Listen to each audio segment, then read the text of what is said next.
તો સુરતમાં માતા પિતા માટે લાલબત્તી સમાન કિસ્સો પ્રકાશમાં આવ્યો. માતા પિતાએ ઓનલાઈન ગેમ બાબતે ઠપકો આપતા બાળકોએ ઘર છોડી દીધું.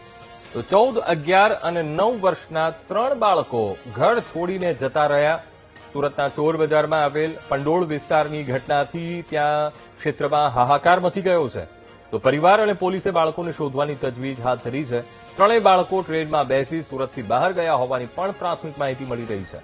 છેલ્લે 3 બાળકો સીસીટીવીમાં રેલવે સ્ટેશન પર જોવા મળ્યા હતા.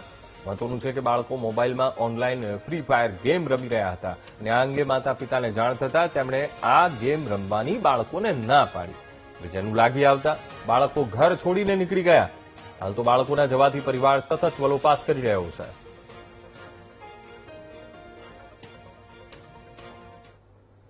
એમની એ જે અમને રજૂઆત કરી એ આધારે અમે અમારા પોલીસ સ્ટેશન ખાતે આ વાતને બહુ ગંભીરતાથી લઈ અને એક ગુનો રજીસ્ટર કર્યો છે.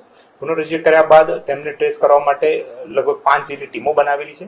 વિવિધ અમારી જે બ્રાન્ચીસ છે એમની બી અમે મદદ લઈ રહ્યા છીએ અને અલગ અલગ જગ્યાએ એમનું ટ્રેસિંગ ચાલી રહ્યું છે. અને અત્યાર સુધીના ટ્રેસિંગમાં અમને થોડા પોઝિટિવ રિઝલ્ટ બી મળ્યા છે અને એની અંદર બાળકો જે છે એ ફ્રીલી ફરી રહ્યા હોય અને એ ટાઈપનું દેખાઈ રહ્યું છે. તો હાલ પૂરતું એમના જે ટ્રેકિંગ કરી અને જ્યાં જ્યાં અમને ઇનપુટ્સ મળી રહ્યા છે ત્યાં ત્યાં અમારી ટીમો અમે મોકલી રહ્યા છે અને હાલમાં શોધવાની પ્રક્રિયા અમારી પૂરજોશમાં ચાલુ છે. તો માતા પિતા માટે આ ખૂબ ગંભીર બાબત એવો આ કિસ્સો સુરતમાં બન્યો છે. ગેમ રમવાની માતા પિતાએ ના પાડતા બાળકોને ઠપકો આપતા બાળકોએ ઘર ત્યજી દીધું. તો 14, 11 અને 9 વર્ષના આ 3 બાળકો છે જેઓ ઘર છોડીને જતા રહ્યા. સુરતના ચોર બજાર આવેલ પંડોળ વિસ્તારની આ ઘટના છે અને આ ઘટનાથી અત્યારે વિસ્તારમાં હાહાકાર મચી ગયો છે. પરિવારની સ્થિતિ ખૂબ ગંભીર બની ગઈ છે. પરિવાર અને પોલીસે બાળકોને શોધવાની અત્યારે તો હાલ તો તજવીજ હાથ ધરી છે. હવે 3 બાળકો ટ્રેનમાં બેસી સુરતથી બહાર ગયા હોવાની અત્યારે તો પ્રાથમિક માહિતી મળી રહી છે. હવે છેલ્લે 3 બાળકો એ સીસીટીવીમાં ઝડપાયા છે અને એ રેલવે સ્ટેશનના સીસીટીવી જેના પર એ 3 બાળકો એ જોવા મળ્યા ત્યાંથી જતા હવે પોલીસ એ દિશામાં તપાસ હાથ ધરી રહી છે કે ક્યાં એ બાળકો ગયા હશે. તો માતા પિતા માટે આ ખૂબ ચિંતાજનક આ કિસ્સો પ્રકાશમાં આવ્યો છે સુરતથી. સુરતમાં મોબાઈલમાં ગેમ રમતા બાળકોને માતા પિતાએ ઠપકો આપતા તેઓ ઘર છોડીને ચાલ્યા ગયા હોવાની ઘટના સામે આવી છે. સુરતના ચોક બજાર વિસ્તારમાં આવેલા પંડોળ છે અને પંડોળ ખાતે જે લૂમ્સનું ખાતું આવ્યું છે ને અહીં જે પરિવાર જે છે તે રહેતું હતું અને આ પરિવાર જે છે તેમના 3 બાળકો જે છે તે મોબાઈલમાં હજી ગેમ રમી રહ્યા હતા તેને ઠપકો આપ્યો હતો અને તે माता पिता ने कहिया वगैरह जता रहा है. आपके बच्चे ऑनलाइन गेम खेलते हैं, सभी को माँ बाप को चिंता रहती है कहीं बीजे तो मान के चलो अगर थोड़ा बहुत मतलब गेम खेलते तो हम तो बाप महतारी मना करेंगे ही करेंगे कि हाँ हमारे बच्चे सुधर अच्छे हैं. चलो हम भी खेलते हैं, ऐसा कोई बात नहीं है सर, टाइम से होता है. तो जैसे हम अपने लिए सोचते वैसे बच्चों के लिए सोचना चाहिए. इसीलिए हमने खाली और कोई काम नहीं किया है, न मारा है, न पीटा है, न कोई गाली दिया है, कोई बात नहीं है सर. सर अभी बच्चे घर छोड़ के चले गए, कहाँ गए, कैसे, पुलिस को क्या बताया, क्या हुआ पूरा? सर पूरा हमने रिपोर्ट किया. हमारा पुलिस वाले हमारा बहुत सहयोग कर रहे हैं, अच्छी तरह से हमारा सब काम कर रहे हैं. उन्हीं के सहारे से हमारा बच्चा हमको मिल जाएगा सर, बाकी हमसे कोई नहीं.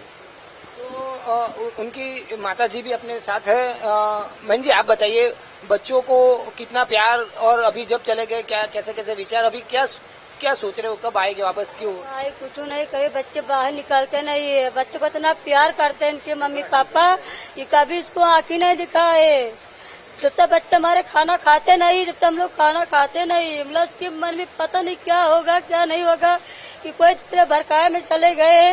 बोलो नाना बच्चे उसकी अभी क्या बुद्धि है. मतलब कभी कभी घर को नहीं गए, जब तक हम लोग जाते नहीं गाँव, जब तक बच्चे जाने के लिए हामी कार भरते नहीं.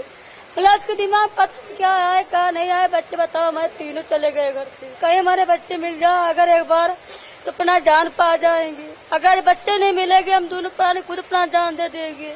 हम ऐसे आपसे बोल रहे हैं. अगर आप बताओ जब से बच्चे हमारे हेरा गए, अभी बताओ अभी चाय नहीं पी हम लोग. बोलो सुबह उठते हम लोग को चाय नाश्ता हो जाते हैं. मतलब जब से बच्चे हमारे गायब हुए हम लोग अभी चाय नाश्ता मेरे मुँह पे नहीं गए.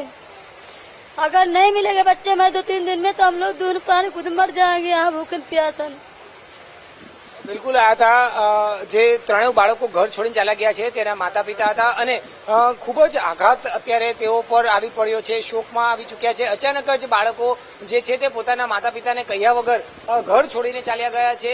માત્ર મોબાઈલમાં જે ગેમ રમી રહ્યા હતા તેને માટે રોકવામાં આવ્યા, તેમને ઠપકો આપવામાં આવ્યો હતો અને તેમનું માથું લગાવીને આ જે ત્રણ બાળકો જે છે તે ચાલ્યા ગયા છે. 14 વર્ષ, 11 વર્ષ અને 9 વર્ષના આ બાળકો અત્યારે ઘર મૂકીને ચાલ્યા જતા અત્યારે પરિવાર પર શોકનો મોજું ફરી વળ્યું છે. સાથે પોલીસ પણ હવે આ બાળકોને શોધવામાં કામે લાગી છે.